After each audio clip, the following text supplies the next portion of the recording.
Hello and welcome to another edition of Steve Moran Selects. We're here to preview BMW Caulfield Cup Day. And Steve, what an outstanding field we've got for this Cup. We certainly have, Sean. I think that's reflected in those at the top of the market who on paper look like they might dominate the race this year. I hope they do in a sense, because that's the way I'm going. I think the form around these horses at the top of the market, Alcopop, Shocking, Metal Bender and Herculean Prince, is certainly gilt-edged leading into this year's race. We've got a couple of wild cards. Probably the top of the list there might be Managar for Luca Kamani, but a couple of others that we'll touch on in a moment. The track's going to be all important here. We saw a wet track on Wednesday for the 1,000 guineas. The forecast doesn't look good heading into Saturday, so we need to do the wet track form. How does that shape this race? Well, it eliminates a few, I think, from the Caulfield Cup, which might suit some punters. Although when these horses get to a mile and a half, you've got to be a little bit careful about dismissing something that's perhaps failed on wet tracks in shorter races. These are the legitimate stayers, and there might be a couple of turnarounds, but I doubt it. And those at the top of the market have the wet track credentials. We don't get too many significantly rain-affected tracks in Caulfield Cups. I think we've got to go back to probably Mannerism beating Vianda Cross on that fateful day, and then all the way back to Lord Reams beating Bozam. I remember that vividly. It was a real slog that day. Look, hopefully we're just dealing with a slow track. If that's the case, I think Alcopop, despite the draw, the outside gate, is still the horse to beat in this year's Cup. All right, gate 22 for Alcopop. What are your selections then after him? Well, you know, he's just done everything right, hasn't he? He's had the perfect preparation, the terrific run in the JRA Cup, goes to the Yalumba, runs well.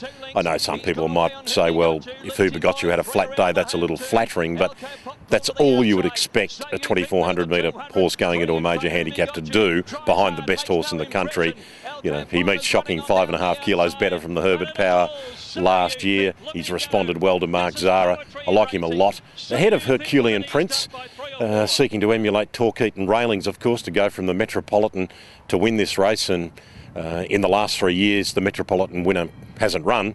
We didn't have the race, of course, in 07, and the two most recent winners, Speed Gifted and Newport, were 11th hour scratching. So the contemporary precedent's good for Herculean Prince.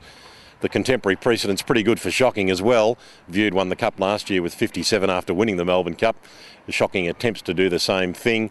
Any suggestion that these horses use this run as a bit of a prep, I think, is complete nonsense. A couple of $1 million up for grabs, and he can win this race, Shocking, no doubt. Metal Bender was good in the Turnbull, as I mentioned. I think the rain-affected track, it certainly brings Managar into calculations. Maybe Monaco Consul could turn it around on the softer ground. I think Desperado's the big improver on the soft track, and probably the Hong Kong visitor, Mr. Medici. They're the ones who I think are advantaged by the rain-affected ground and are probably entitled to be a few points shorter today than perhaps they were on Monday. All right, well, that's our look at the Cup. A couple of support races I'm keen to get your thoughts on. Firstly, the Norman Robinson, a key lead up to the Derby. Rekindled interest, no luck in the Caulfield Guineas, and backs up here. Yes, I'm going to tip him with some reservations, but his run last week was terrific after being severely hampered at the start. You would think this step up in trip is going to be absolutely ideal.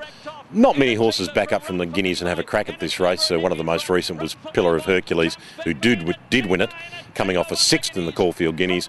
Rekindled Interest's run was certainly better than his. Almondoro and Shadow of Excellence, coming off the 1,800 metre lead up at Flemington, I think will both be competitive. And the Sydney visitors, Retrieve and Eulalona, probably have the advantage that they can race handy, and they're both proven on rain-affected ground. But I think it might be the day for Rekindled Interest. All right, and the other one is the David Jones Cup. We see some of the ballots out of the Caulfield Cup. A few of the internationals make their debut as well. It's a really intriguing race, this one. Yeah, it is. I've probably defaulted back to the obvious. I was looking at the New Zealander Ginga Dude, and his credentials are terrific. Last start second in the major weight for age race in New Zealand behind the best horse in New Zealand, Wall Street. The Oaks winner was third and handles the ground. Obviously, I don't know how he's travelled. I think the default to the obvious is Rainbow Styling. His past two runs in middle distance races, the Naturalism and the JRA Cup, have been fantastic. The form has held up from both, and he handles soft ground. Sailor Girl in Purple handles soft ground. Intriguing runner is Beku Adore for the Kamani camp. I've seen her in the UK, and she's had a problem with tying up, but if she's over that, the best of her form certainly measures up here, and I think the soft ground will help her as well. So you're dead right. It's an intriguing race, but I think I'm happy to have something each way, Rainbow Styling. Alrighty, well, you like one in the sprint as your best of the day? Yes, I think the 3-year-old Soul might be too good for these older sprinters. Fantastic win at Flemington and beating Buffering and General Truce, who've both run so well since. Track was pretty soft by that stage of the day at Flemington. I think he'll get through the ground at Caulfield, and I like the 3-year-old with the weight advantage at this time of the year, and I think he's a pretty good 3-year-old Soul. All right, and your best each way and your best roughie? Well, the best each way, I think we will go with Rainbow Styling, as we touched on. Roughie, I think it's probably in the Cup. I think it's Desperado. Now, he had a suicidally tough run in the Turnbull. If you put the pen through that, he won the lead-up, proven stayer and terrific form on rain-affected ground. So he might be the roughie, Desperado. All righty, well, thank you, Steve. Look forward to seeing you Saturday. Yeah, it's going to be a fantastic day. Weather irrespective, it's still going to be a great race meeting at Caulfield. Alrighty, that's our look at BMW Caulfield Cup Day. You can find all of Steve's selections in this week's edition of Best Bets. You'll pick it up at your nearest news agency. Look forward to seeing you trackside.